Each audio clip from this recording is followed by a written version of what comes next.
그 성경을 읽고 묵상을 하다 보면 성경의 여러 가지 진리들을 우리가 깨닫게 됩니다.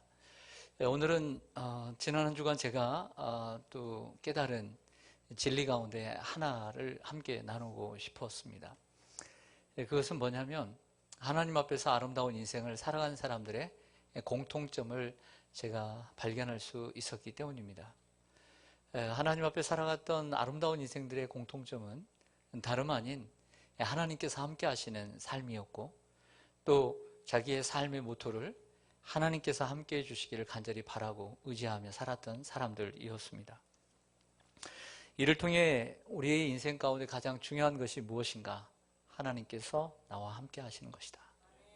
이것을 제가 받은 은혜를 함께 나누고자 합니다. 모세가 이스라엘 백성들을 40년 동안 이끌고 가나안 땅이 바라다 보이는 모압 땅 그 근처에서 지척에서 마지막 설교를 하면서 이제 죽어갑니다. 바톤을 이어받은 여호수아에게 정말 두렵고 떨리는 그에게 위로와 격려의 말씀을 하시는 여호수아 1장을 보면 계속 연거푸 강하고 담대하라고 말씀을 하십니다. 그때 이런 말씀이 있습니다. 여호수아 1장 5절을 보면 내 평생에 너를 능히 대적할 자가 없으리니 내가 모세와 함께 있었던 것 같이 너와 함께 있을 것임이니라. 내가 너를 떠나지 아니하며 버리지 아니하리니, 이런 말씀이 있습니다. 여호수아를 격려하기 위해서 하신 말씀이지만 저는 이 말씀 속에서 오래전부터 이 두 번째 단에 있는 밑줄 친 부분이 더욱더 마음속에 다가왔습니다. 내가 모세와 지난 40년 동안 함께 있었던 것 같이 여호수아야 너와 함께 있을 것이다, 이런 말씀이지만 여호수아와 함께 있겠다는 것은 미래입니다. 그런데 이 모세와 함께 있겠다라고 하는 것은 이미 이루어진 과거입니다. 실제 있었던 일이라는 거죠. 모세의 인생을 한마디로 얘기하면 하나님께서 함께 하시는 인생이었다는 거죠. 이것보다 더 극찬이 어디 있을까요?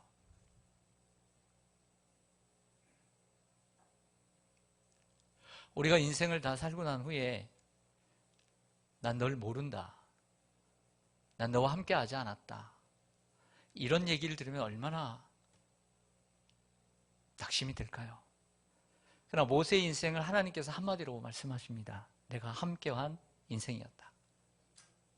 정말 성공적인 인생 아닐까요? 모세는 하나님께서 함께 하신 인생이었습니다.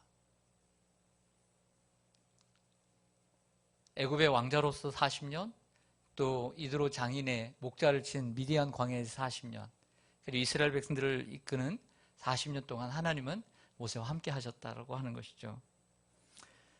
그래서 모세는 성공한 인생이었다라고 말씀드릴 수 있습니다. 반대로 실패한 인생은 뭘까요? 당연히 하나님께서 함께 하시지 않은 인생이죠. 하나님께서 떠나간 인생입니다. 다윗은 밧세바를 범하고 그리고 그의 남편 우리아를 죽이는 살인죄를 범했습니다. 그때까지만 해도 다윗은 자신의 죄를 그렇게 깊이 깨닫지 못했습니다. 그러나 한 선지자가 지혜롭게 자신에게 찾아와 그 죄를 꾸중함으로써 자신이 얼마나 큰 죄를 지었는가를 알게 되면서 그가 자기의 치부를 드러낼 수 있는, 자기의 부끄러운 비밀을 알아차린 한 사람이 있을 때 어떻게 보면 우리는 다른 생각을 취할 수가 있습니다. 그 사람을 죽일 수도 있고 몰래, 아니면 사람들에게 그 비밀이 드러날까 봐 어떻게 보면 그 사람을 매수하고 그럴 것입니다. 아니면 어떤 사람처럼 자신의 그 부끄러움이 사람들 앞에 나타나기 전에 목숨을 끊는 일도 있을 것입니다. 다윗은 사람들에게 몹쓸 죄인이라고 손가락질을 받고 왕위에서 쫓겨나는 것보다 더 두려운 하는 일이 있었습니다. 자신의 명예와 명성이 땅에 떨어지는 것보다 더 두려워하는 일이 있었습니다. 그것은 하나님께서 자신을 떠나가는 것이었습니다. 이때 쓴 시편 51편을 보겠습니다. 시편 51편 11절에 보면 다윗이 이때 나단 선지자가 왔다가 갔을 때 자신의 죄를 깨닫고 이렇게 기도합니다. 나를 주 앞에서 쫓아내지 마시며 주의 성령을 내게서 거두지 마소서. 다윗은 자기의 인생에서 가장 중요한 것이 무엇인지 알았습니다. 사람들에게 손가락질을 받고 받지 않는 것, 자기의 명예와 명성을 어떤 수단과 방법을 가리지 않고 지켜나가는 것보다 더 중요한 것이 있었습니다. 그것은 사람들이 자신을 미워하고 떠나가는 것보다, 비판하고 비난하는 것보다 하나님이 자신을 떠나가는 것을 두려워했던 것이죠. 하나님께서 자신과 함께하는 것, 우리도 이 사실을 깨달아야 합니다. 이 사실을 잘 몰랐던 사람 가운데 하나가 누구냐면 사울입니다. 말씀을 보시면 역대상 10장 13절과 14절에 보면 포로 귀환 후에 이스라엘 백성들이 이스라엘의 역사를 다시 재조명하는 역대기의 내용을 보면 이렇습니다. 사울이 죽은 것은 여호와께 범죄하였기 때문이라. 그가 여호와의 말씀을 지키지 아니하고 또 신접한 즉 점치는 자에게 가르치기를 청하고 여호와께 묻지 아니하였으므로 여호와께서 그를 죽이시고 그 나라를 이세 아들 다윗에게 넘겨주셨다고 했습니다. 말씀을 보시면요, 사울이 처음부터 하나님을 멀리했던 건 아닙니다. 항상 하나님께 기도하고 하나님께 묻고 하나님께 순종하는 사람이었죠. 그러나 사람이 변질됩니다. 바뀔 수 있죠. 그런데 여호와께 묻지 아니하였으므로 여호와께서 그를 죽이시고 그 나라를 다윗에게 넘겨주셨다. 여러분 한번 같이 생각해 볼게요. 사울을 하나님이 죽이시고 그 왕위를 다윗에게 물려주셨다는 말은 어떤 의미죠?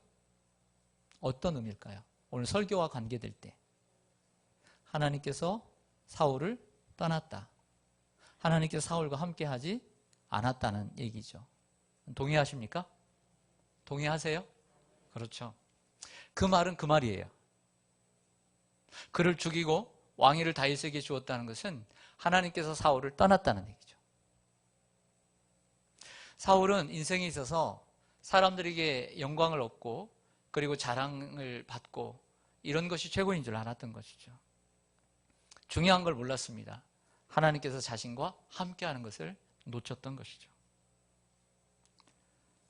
성도 여러분, 지금 우리는 다윗처럼 우리의 죄를 깨닫고 그리고 하나님께 나를 버리지 마옵소서, 하나님 나를 떠나지 마시고 나와 함께해 주옵소서 라고 간절하고 절실하게 기도하는 사람이지, 아니면 내 자신의 정체성 그리고 하나님이 나와 함께 정말 함께 하고 계시는가에 대한 관심 없이 그냥 물이 흘러가듯 나도 함께 흘러가면서 하나님이 나를 떠나고 계시지는 않는가 한번 생각해 봤으면 좋겠습니다. 그래서 오늘 설교에 더 깊이 들어가기 전에 오늘 나의 자리는 무엇인가, 오늘 현재의 나의 모습은 어떠한가를 다시 한번 여기서 한번 생각해 보고 또 설교 속으로 들어갔으면 좋겠습니다. 출애굽기 32장을 보면 광야 40년의 역사 가운데 뼈아픈 역사의 기록을 적고 있습니다. 3개월 만에 홍해를 건너고 이 시나이 반도, 이 홍해 사이에 있는 시나이 반도의 시내산에 도착을 하는데 하나님께서 모세만을 올라오게 하시고 그 산을 둘러서 구름이 빡빡하게 하시고 짐승 새끼 한 마리도 올라오지 못하도록 명령을 내리십니다. 그리고 시내산에서 하나님께서 모세를 만나시고 십계명을 주시고 율법을 주시고 성막의 설교도를 주시고 언약을 맺게 되는 것이죠.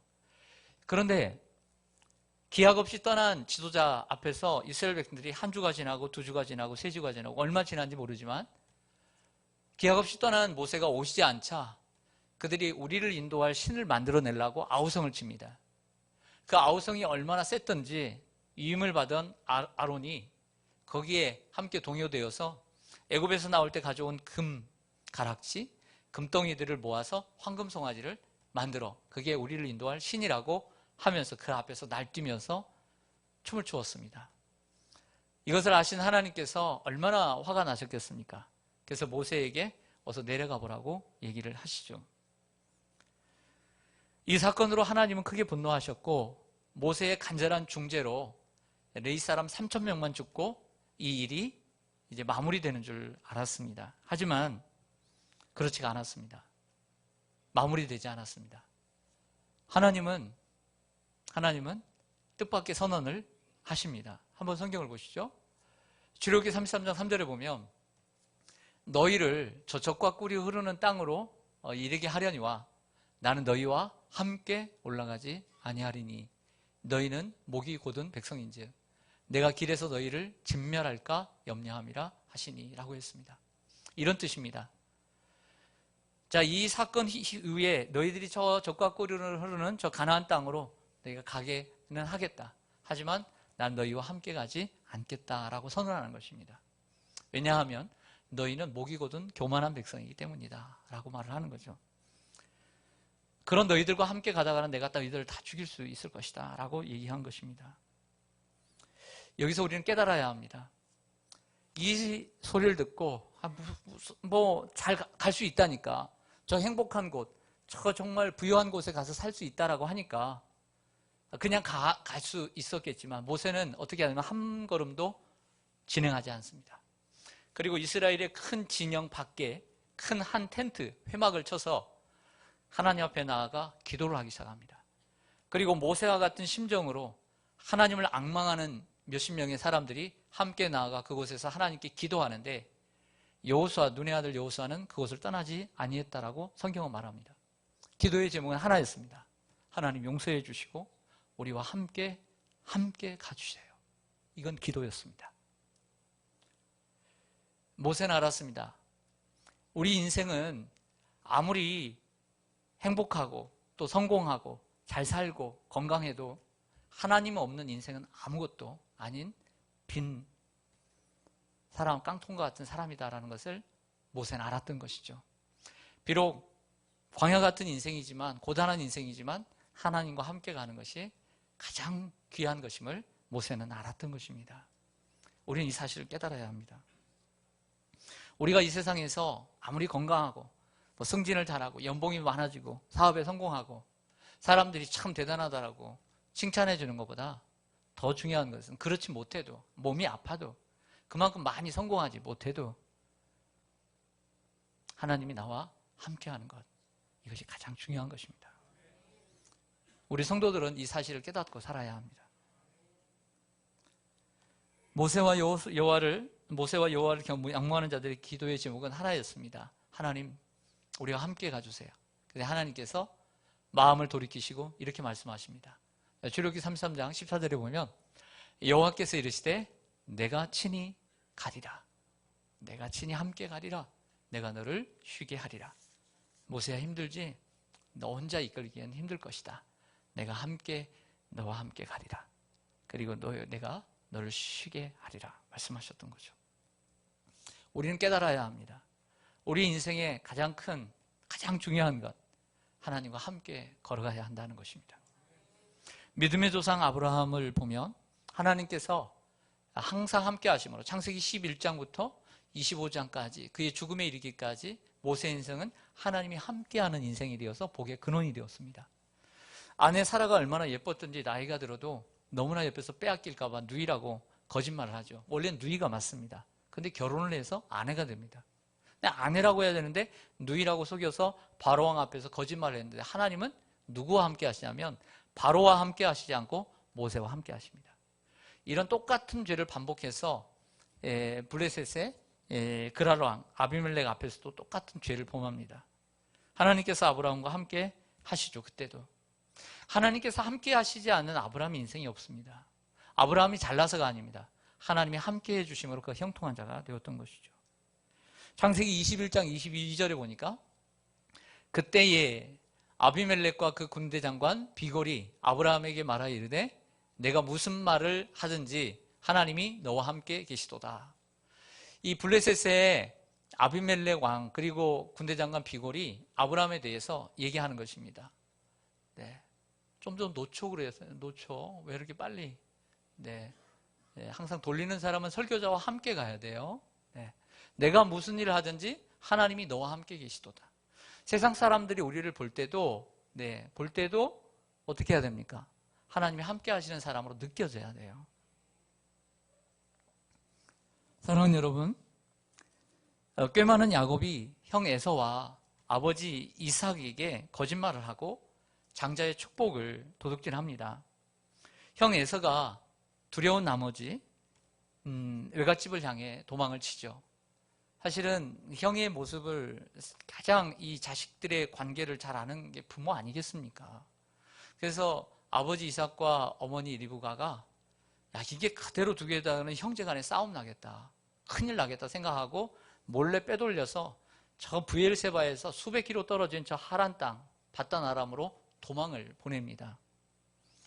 그런데 한참을 도망가고 난 다음에 베델, 나중에 베델이 되는데 루스가 베델에 이르러서 돌을 베고 잠을 자는데 사닥다리 환상 속에서 그 위에 계시는 하나님께서 나타나셔서 이런 말씀을 하십니다. 보시죠. 창세기 28장 15절을 보면 내가 너와 함께 있어 내가 어디로 가든지 너를 지키며 너를 이끌어 이 땅으로 돌아오게 할지라. 내가 내게 허락한 것을 다 이루기까지 너를 떠나지 아니하리라. 내가 너와 함께 있어 너를 떠나지 아니하리라. 이런 말인 것이죠. 야곱은 이 꿈을 꾸고 무슨 생각을 했냐면 하나님이 과연 여기 계시거늘, 하나님이 여기 계신다는 것을 깨닫게 되었습니다. 그리고 외갓집이 있는 바단 아람으로 길을 재촉하죠. 그곳에서 야곱은 외삼촌 라반을 만나 살게 되고 그의 딸들과 결혼하여 아들을 12를 낳고 딸 하나를 낳아 20년 동안 살게 됩니다. 20년이 흐른 후에 라반의 집에서 나온 야곱이 가족들에게 여러 가지 어려움, 세겜에서의 디나가 겁탈을 당하고 그리고 아들 둘이 그들을 다 죽이는 이러한 아픔 속에서 자신이 잊어버리고 있었던 것을 생각나게 합니다. 그래서 창세기 45장을 보시면 이런 얘기를 하죠. 우리가 일어나 어디로 올라가자? 네, 내 환난 날에 내게 응답하시고, 그 베델이 어디냐면 20년 전에 그 베델이에요.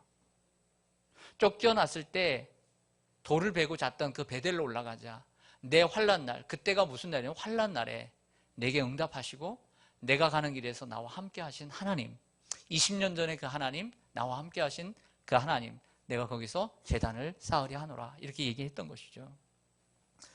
이때 제가 깨달았습니다. 뭘 깨달았냐면 하나님께서 나와 함께 하신다고 말씀하셨는데 20년 동안 과연 나와 함께 하셨구나 라는 것을 깨닫게 되었던 것이죠. 여러분, 우리가 이것을 깨달아야 합니다. 내 힘으로 산 것이 아니라 하나님이 나와 함께 하심으로 내가 여기까지 살아왔음을 고백해야 합니다. 사랑하는 여러분, 사실 야곱은 20년 전에 28장을 보면 이런 서원을 했습니다. 하나님께서 나와 함께 계셔서 나를 지키시고 먹을 것과 입을 것을 주시고 아버지 집으로 평안히 돌아오게 하시면 내가 이곳에서 제단을 쌓고 11조를 드리겠습니다. 여러분 잘 아시잖아요. 28장. 그 약속했던 거예요. 그런데 이제서 생각나서 이제 제단으로 베델로 올라가자라고 했던 것이죠. 야곱의 인생, 어떤 인생이었냐면 하나님이 함께 하시는 인생이었습니다. 아버지, 가족의 관계 속에서도 하나님이 함께 하시는 인생이었어요. 형을 속이고 아버지를 속이는 인생 속에서도 하나님은 야곱과 함께 하셨던 것이죠. 이 야곱은 꽤 많은 사람이었는데 자기보다 더 머리가 좋은 이 라반, 20년을 일해도 그 품삯을 한 해도 주지 않았던 이 라반 앞에서도 하나님은 야곱과 함께 하셨어요. 그리고 막판에 이 야곱에게 재물과 그리고 많은 그 짐승을 주신 줄로 믿습니다. 하나님 함께 하셨죠. 그리고 숙적이었던 이 20년 만에 만나는 형 에서 앞에서도 하나님은 야곱과 함께 하셔서 하나님 그 숙적을 친구가 되게 하셨습니다.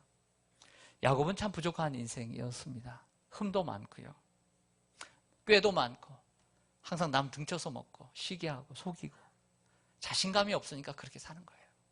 잘나서가 아니에요. 부족하니까 그렇게 사는 거예요. 떳떳하지 못하니까. 그래서 성경은 야곱을 뭐라고 얘기하냐면 지렁이라고 얘기를 합니다. 이사야 41장 14절에 보면 지렁이 같은 야곱아. 요즘 우리 개역 개정에는 버러지 같은 야곱아 이렇게 번역되어 있더라고요. 그래서 버러지가 뭔지 잘 몰라서 정확한 뜻이 무엇인지 사전을 찾아보니까 사람, 짐승, 그다음 물고기, 그런 어떤 짐승, 새들, 이런 것을 제외한 동물들, 곤충들을 다 통합해서 버러지들이라고 얘기하는 것을 보았습니다. 공동 번역을 보니까 벌레 같은 야곱, 구더기 같은 이스라엘이라고 번역하는 것을 볼 수 있습니다. 그런데 이런 버러지 같은 야곱에게 하나님께서 그 이사야 41장 14절에 뭐라고 말씀하시냐면 버러지 같은 야곱아 두려워하지 말라. 내가 너와 함께 함이라. 이렇게 말씀하세요. 그리고 그 앞에서도 그 유명한 이사야 41장 10절 우리 한번 같이 읽겠습니다. 시작. 두려워하지 말라. 내가 너와 함께함이라. 놀라지 말라. 나는 내 하나님이 됨이라. 내가 너를 굳세게 하리라. 참으로 너를 도와주리라. 참으로 나의 의로운 오른손으로 너를 붙들리라. 네, 이 5번의 이 반복되는 이 구절을 여러분들이 외우시기 바랍니다. 비록 우리가 버러지 같고 벌레 같고 구더기 같지만 내가 너와 함께 함이라. 우리가 잘나서 하나님이 함께 하신 게 절대 아니라는 것이죠.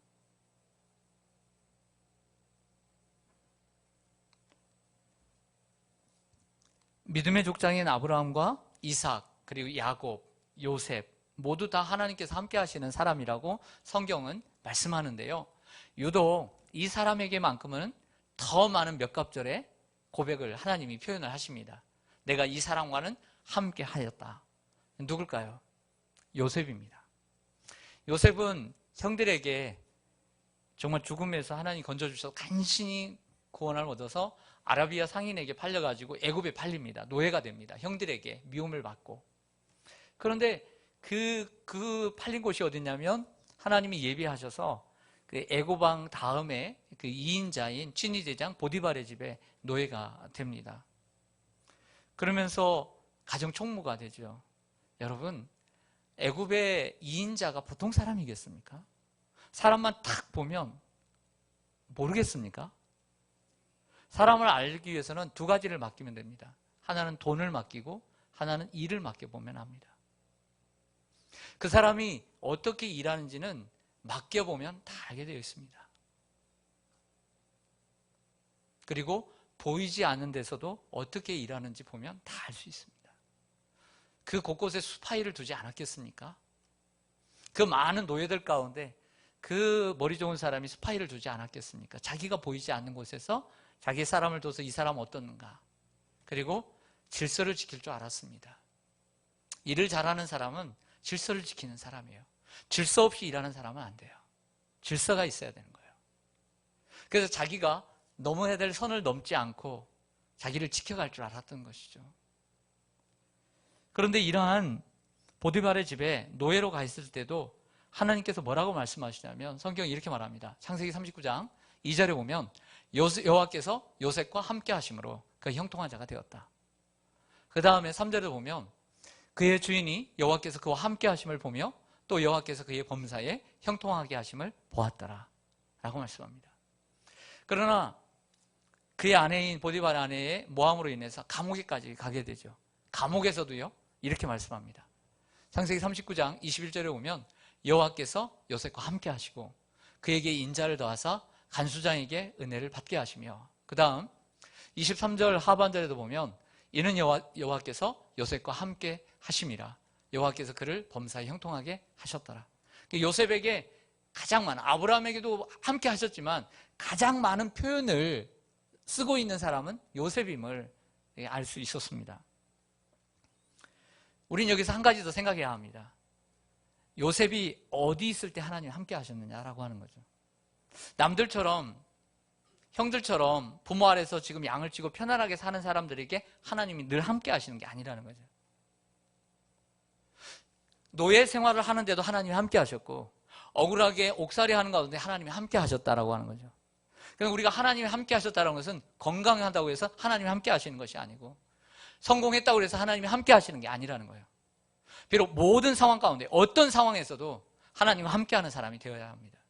그리고 하나님 함께 하시는 사람은 변화무쌍한 삶 속에서도 그 삶을 빠르게 적용하고 반응해 나가야 합니다. 갑자기 저 채색 옷을 입은 왕자와 같은 삶이 이제는 노예 생활이 되어서 인간답지 않은 삶이 되어서도 거기에서 이렇게 살 수 있잖아요. 자신의 삶을 돌아보면서 늘 원망하고 불평하고, 그리고 자기 자신을 자책하면서 세상을 원망하면서 내가 형들을 만나보면 어떻게 해버리겠다, 내가 왜 이렇게 됐는지 자신을 원망하고 그렇게 살 수 있잖아요. 그런데 그렇게 사는 삶이 아니라 자신의 삶을 인정하고 빨리 거기에 적응하고, 그리고 어떻게 하면 내가 하나님 앞에 바른 삶을, 그리고 어릴 때 주신 그 꿈을 잊어버리지 않고 살았던 거죠. 이게 하나님께서 함께 하시는 삶이 아닐까 생각을 합니다. 여러분도 어떤 상황에 처해 있든 하나님이 함께 하시는 삶을 사시길 바랍니다. 어떻게 보면 우리는 정말 내가 아플 때, 내가 힘들 때 하나님과 더 함께 하시는 것 같아요. 우리가 형통하고 아무 문제가 없을 때는 내 마음대로 사는 경우들이 얼마나 많은지 모르겠어요. 이처럼 성경에 보면 하나님께서 함께 하시는 사람들이 참 많이 있고요. 그리고 그런 본문이 성경에 참 많이 있습니다. 하지만 오늘 본문 여호수아 14장 12절을 택한 이유는 제가 오늘 설교를 하게 된 계기가 바로 이 본문 때문이고 이 본문의 화자 갈렙 때문이기 때문입니다. 이 본문의 화자는 갈렙입니다. 갈렙은 여호수아와 45년 전에 애굽에서 나올 때부터 이스라엘의 청년 지도자였습니다. 가데스 바네아에서 12명을 정탐을 보낼 때도 유다 지파의 젊은이였습니다. 지도자였습니다. 그리고 오랜 세월 동안 여호수아와 동지였죠. 근데 그 곁에 있던 여호수아가 모세의 바톤을 이어서 지도자가 되니까 자기도 그것을 순종하며 같이 가다가 이제 가나안 땅에 들어오게 되었습니다. 가나안 땅에 들어온 지 이제 5년이 지났습니다. 갈렙의 나이는 85세인데 5년 동안 뭐 했겠어요? 그 땅을 점령해 갔겠죠. 그 다음에 어느 정도 이제 8분 능선을 넘고 8, 90% 이제 점령하고 난 다음에 땅을 분배를 합니다. 그때 이제 유다 지파인 이 지도자인 수장이었던 갈렙이 여호수아에게 나와서 40년 전에 45년 전에 그때 자기가 정탐했던 헤브론 땅 그 산지를 내게 달라고 얘기합니다. 성경을 자세히 보면 이미 유다는 헤브론 땅을 점령을 했습니다. 그렇지만 그 헤브론 땅에 모두를 점령한 게 아니라 저 산지 쪽에 아낙 자손들이 살고 있는 그 땅은 그 일부는 점령하지 못했다라고 성경은 말씀하고 있습니다.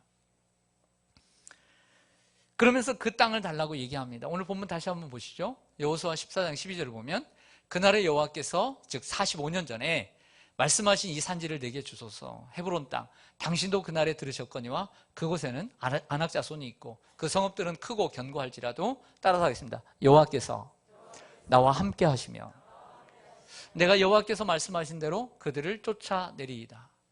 이 밑줄 친 부분이 제가 새벽에 말씀을 나누면서 저의 마음을 때렸습니다. 그래서 오늘 설교가 나오게 되었는데요. 여호와께서 나와 함께 하시면 이 말씀을 묵상을 하게 되었습니다. 보통 같으면 이렇게 공언했을 것입니다. 여호수아에게 이렇게 얘기해요. 여호와께서 나와 함께 하신다. 함께 하심으로 그 땅을 쫓아낼 수 있다. 이렇게 담대하게 얘기했을 것입니다. 그러나 오늘 본문을 보면 여호와께서 나와 함께 하시면 좀 더 뭔가 의심쩍고 먼저 좀 믿음이 좀 부족한 것처럼 보일 수도 있지만 그렇지 않습니다.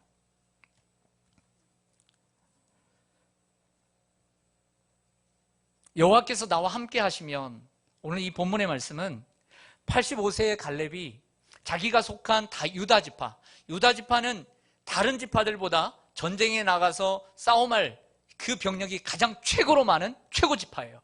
그러나 자기의 지파인 유다 지파의 병력을 의지하고 도움을 구하지 않습니다. 40년 동안 함께했던 동지였던 여호수아에게 도움을 기대하지도 않습니다. 그리고 자신 또한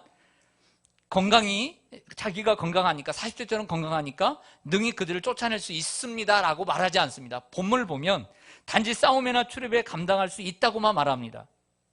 그의 승리의 요건은 그것이 아닙니다. 유다 지파도 아니고 여호수아도 아니고 나의 건강도 아닙니다. 여호와께서 나와 함께 하시면 그들을 쫓아내리이다. 핵심은 이거예요. 그러니까 45년 전에 40살 때의 지금의 달라진 것이 아니라 변함이 없었던 것입니다. 과거에는 이스라엘 백성들이 하나님 우리를 기뻐하시면 그리고 하나님 우리와 함께 하실 것이다라고 확신을 했고요. 지금은 개인적인 얘기입니다. 겸손하게 하나님의 호의를 받기에는, 하나님의 은혜를 입기에는, 하나님의 축복을 받기에는 자신이 너무나 부족한 줄 알기 때문에 하나님께서 나와 함께 하시면 능히 이들을 쫓아낼 수 있습니다라고 말할 수 있었던 것이죠. 45년 전의 이야기로 돌아가겠습니다. 민수기 19장 14장 9절 10명의 사람들이 메뚜기 파들이 우리는 이길 수 없다라고 말할 때 이스라엘 백성들이 밤새 원망을 합니다. 그리고 새로운 지도자들을 세우려고 하죠. 모세와 아론은 그들 앞에 무릎을 꿇습니다. 하지만 갈렙은 당당하게 이렇게 얘기하죠. 다만 여호와를 거역하지 말라. 또 그 땅 백성을 두려워하지 말라. 그들은 우리의 먹이라 밥이라.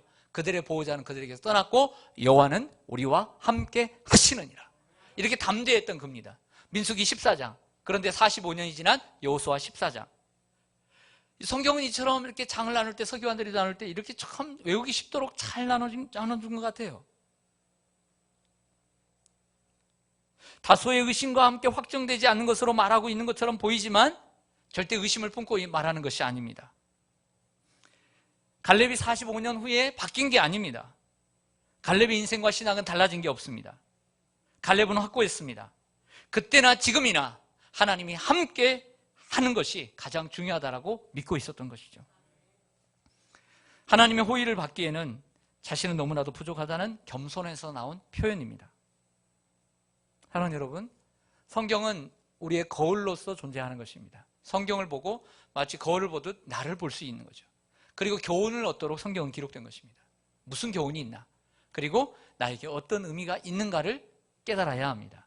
그래서 성경은 전적으로 적용을 위한 책이라고 할 수가 있는 것입니다. 하나님께서 함께 하시지 않으면 불행한 인생이 되고 맙니다. 우리 인생의 가장 중요한 것은 하나님께서 함께 하시는 것입니다. 그리고 우리는 인생을 살면서 겸손히 갈렙처럼 하나님께서 나와 함께 해달라고 기도하며 하나님을 의지하고 순종하며 살아야 될 줄로 믿습니다. 나와 함께 해주시고 나의 가족과 함께 해주시고 나의 가정과 함께 해주시고 나의 민족과 함께 하여 주시옵소서. 우리가 이렇게 얘기할 수 있을 것입니다. 나는 하나님이 함께 하신다 말할 수 있을 것입니다.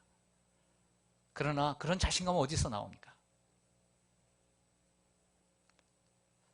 우리가 그렇게 말할 수 있습니다. 하나님이 나와 함께 하신다, 난 이걸 믿는다 할 수 있겠죠. 그러나 그 자신감이 어디서 나왔습니까? 그렇게 자신감이 넘칩니까? 저는 이 말씀은 좀 곰곰이 생각해 봤습니다. 공동체적으로는 이스라엘 백성들을 향할 때는 하나님 우리와 함께 하신다, 하나님 우리를 기뻐하시면 이렇게 얘기할 수 있지만 개인적인 차원에서는 내가 하나님의 은혜를 입기에는 너무 부족해요. 하나님의 호의를 입기에는 너무 부족하지 않아요? 죄도 많고 허물도 많고 연약하지 않아요? 하나님의 호의를 입기에 당당한 사람이 어디 있어요? 하나님은 나와 언제나 함께 하신다라고 말할 수 있는 사람이 어디 있느냐 말이에요. 갈렙은 자신을 보았던 것이죠. 자신의 연약함을 보았습니다. 하나님의 호의를 입기에는 너무나 부족하고 연약한 존재라는 것을 알았기에 하나님 나와 함께하여 주시옵소서. 그래도 나와 함께하여 주시옵소서. 우리는 겸손해야 될 줄로 믿습니다. 하나님께서 나와 함께하시면, 그래서 우리가 기도의 제목 가운데 하나가 이런 기도의 제목이 되었으면 좋겠습니다. 하나님 나와 항상 함께하여 주시옵소서.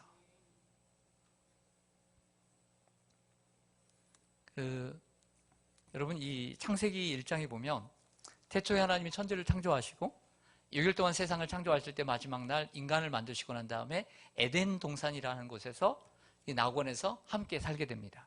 근데 이때를 복낙원, 낙원의 기쁨을 복을 누리는 시기입니다. 근데 이 왜 복낙원이냐면 하나님이 인간들과 함께 하셨기 때문이에요. 하지만 죄를 범한 후에 하나님께서 그들과 함께 하시지 않고 인간과 함께 하시지 않고 그리고 하나님께서 인간을 떠나셨습니다. 이게 실낙원, 낙원의 기쁨을 잃어버린 것입니다. 에덴과 하나님과 함께하는 것을 행복이라고 얘기하고 하나님에게서 떨어져 나간 것을 실낙원을 불행이라고 얘기를 하는 것이죠. 그런데 하나님께서 이런 인간과 함께 하시고 싶어서 하나밖에 없는 예수 그리스도를 우리를 위해서 이 땅에 내려 보내주신 거죠. 그리고 이 땅에서 우리와 같은 고난을 함께 당하시고 십자가에 못 박혀 죽으심으로 우리의 죄를 담당해 주셨습니다. 요셉에게 현몽할 때 하나님께서 두 개의 이름을 주십니다. 아들을 낳으니 그 이름을 예수라 하라. 이는 자기 백성을 그들의 죄에서 구원할 자심이라. 또 하나, 처녀가 잉태하여 아들을 낳으니 그 이름을 임마누엘이라 하라. 이는 곧 하나님이 우리와 함께 하심이라.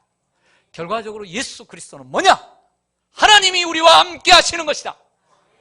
하나님이 우리와 함께 하시기 위해서 예수님이 우리를 위해서 오신 줄로 믿습니다. 이처럼 하나님이 우리와 함께 하신다는 것은 복음의 핵심이요, 본질이요, 진리요, 가장 중요한 것인 줄로 믿습니다. 그러므로 우리가 하나님과 함께하기 위해서는 우리와 함께 하시기 위해서 내보내신 예수 그리스도, 그분을 우리의 마음속에 영접해야 합니다. 그분의 삶과 죽음과 그의 부활을 나의 삶과 나의 죽음과 나의 부활로 인정하고 그 예수 그리스도를 마음속에 믿고 따를 때 우리는 하나님과 함께 가는 축복을 누리게 되는 것입니다. 이게 진리입니다. 이게 복음입니다. 우리는 예수 그리스도를 통해서, 임마누엘로 오신 예수 그리스도를 통해서 하나님께서 우리와 함께 하신다는 것이 얼마나 중요하다는 것을 알아야 합니다. 그럴 때 우리가 예수님을 구주로 영접할 때 성령이 내주하시고, 제가 7월 한 달 동안 설교했던 부분 가운데, 성령 설교 가운데 그 내용들이 들어있습니다. 예수님은 가셨지만 성령님을 통해서 우리 가운데 지금도 함께 하신 줄로 믿습니다. 성경 보시죠. 화면을 보시죠. 요한복음 14장 16절에 내가 아버지께 구하겠으니 그가 또 다른 보혜사를 너희에게 주사 영원토록 너희와 함께 있게 하리니. 요한복음 14장 18절 내가 너희를 고아와 같이 버려두지 아니하고 너희에게로 오리라. 예수님은 가셨어요. 고아와 같이 버려두지 않는다. 현재죠. 그러면 어떻게 고아와 같이 버려두지 않죠? 성령님이 함께 하심으로 고아와 같이 버려두지 않는 상태가 되는 것이죠. 결국 하나님께서 우리와 함께 하신다는 것은 우리의 편이 되어주시고 우리를 이해한다는 것입니다. 로마서 8장 31절을 보면 그런즉 이 일에 대하여 우리가 무슨 말 하리요? 만일 하나님이 우리를 위하시면 누가 우리를 대적하리요? 하나님 우리의 편이 되어주시고 우리를 위해 주셔야 될 줄로 믿습니다. 다윗은 시편 23편 4절에서 같이 읽습니다. 시작. 내가 사망의 음침한 골짜기로 다닐지라도 해를 두려워하지 않을 것은 주께서 나와 함께 하심이라. 주의 지팡이와 막대기가 나를 안위하시나이다. 아멘. 그러면서도 6절에 다시 이렇게 고백하며 끝냅니다. 함께 합니다. 내 평생에 선하심과 인자하심이 반드시 나를 따르리니 내가 여호와의 집에 영원히 살리로다. 아멘. 시편 48편 14절에 보면 이 하나님은, 즉 1절에서 13절까지 설명한 하나님이 계실 겁니다. 그 하나님이 영원히 우리 하나님이신데 그가 우리를 죽을 때까지 인도하시리로다. 이 말은 우리 하나님께서 우리를 죽을 때까지 우리와 항상 함께 하실 것이다 라는 말씀인 줄로 믿습니다. 하나님께서 여러분들 정말 죽을 때까지 함께 하시기를 원합니다. 저희 부모님은 다 돌아가셨습니다. 제가 결혼한 해 아버지가 돌아가시고 그 다음에 어머님이 돌아가시고 그 다음에 형님이 돌아가셨습니다. 제 가정적으로 무척 아픔이 있었습니다. 3년 동안. 부모님이 계시면 정말 먹을 걱정, 살 걱정 안 하고 행복하게 살 수 있습니다. 든든하죠. 저도 그런 생각합니다. 자식을 뒀는데 내가 없으면 얼마나 힘들게 살까. 그러나 부모가 있으면 참 든든하고 그래도 걱정 없이 살지 않겠습니까? 우리 자녀들 그거 깨달아야 합니다. 여기 계신 부모님들이 그래도 자리를 지켜주고 있기 때문에 여러분들이 그 부모님의 그늘 아래서 행복하게 살 수 있는 것입니다. 할렐루야. 하지만 부모가 있으면 좋지만 부모가 우리를 떠나가도 살 수는 있어요. 살 수는 있어요. 하지만 주 없이는 살 수 없는 거예요. 주님 없이는 살 수 없어요. 아내와 남편 있으니까 좋아요. 외롭지 않죠. 그러나 떠나가 보면 외로운 줄 알겠죠. 하지만 아무리 외로워도 아내나 남편이나 없어도 살아요. 없어도 살아요. 힘들지만. 그래서 주 없이는 살 수 없는 거예요. 자식이 있으면 좋죠. 자식이 그냥 많이 도와주지 않아도 있는 것만 해도 마음이 든든하고 포근하고 자식들이 또 기쁨이 되고 또 어려울 때 또 힘이 되어주면 참 그게 큰 힘이 되어줄 수 있습니다. 그러나 자식이 멀리 떠나 보지 못하고 그리고 자주 만나지 못해도 자식 없어도 살 수 있어요. 하지만 주님이 없이면 살 수가 없는 거예요. 때로는 우리 가운데 돈이 있으면 편리해요. 남들 사는 것도 사고 남들이 누리는 것도 누릴 수 있어요. 하지만 돈이 없다고 돈이 부족하다고 해서 못 사는 건 아니에요. 하지만 주님 없이는 못 살아요. 이게 그리스도인 아닐까요? 성도 여러분, 하나님께서 죄인인 우리 인간과 함께 하시기 위해 예수님을 보내주셨고 십자가에 피 흘려 우리의 죄값을 담당해 주셨습니다. 이를 통해 하나님과 함께 하는 것이 얼마나 중요한 것인가 우리는 깨달아 알 수 있는 것입니다. 우리는 자신만만하면 안 됩니다. 말씀을 정리하겠습니다. 가장 복되고 아름다운 인생은 세상적으로 막 시장이 되고 대통령이 되고 뭐가 사장이 되고 그게 아닙니다. 하나님이 함께 하시는 인생이다. 먼저 이 표대를 정해놓고 살아야 되는 거예요. 아무리 사람들에게 이 세상에서 아무리 정말 떵떵거리고 살아도 하나님 없는 인생, 하나님 없이 잘해봐라. 하나님 없이 적과 꿀이 흐르는 땅으로 가라. 이것이 정말 실패한 인생임을 모세는 깨달았다는 거야. 이걸 깨닫는 성도님들 되길 바랍니다. 그리고 갈렙처럼 너무 자신만만하지 않았으면 좋겠어요. 믿음이 없다는 얘기가 아니에요. 항상 하나님을 의지하고 사울처럼 떨어지지 않도록 하나님 없이는 내가 살 수 없습니다. 하나님이 나를 붙들어 주지 않으면 우리들의 건강 내일까지 못 가고요. 하나님이 함께 해주지 않으면 이 싸우는 재물들 내일까지 가지 못해요. 내년까지 가지 못해요. 하나님이 함께 해주셔야 돼요. 하나님이 함께하는 인생이 얼마나 귀중한 인생인가 생각하고 하나님 나와 함께 해달라고 날마다 기도하고 의지하며 그 주님과 함께 매일매일 동행하는 삶을 사시기를 소망합니다. 비록 요셉이 감옥에 있어도 그 노예 생활에 있어도 하나님이 함께 하신 것처럼 초막이나 궁궐이나 내주 예수 계신 곳이 그 어디나 하늘나라. 하나님과 동행하며 승리하는 여러분들 되시기를 간절히 소망합니다. 아멘. 네, 기도하겠습니다.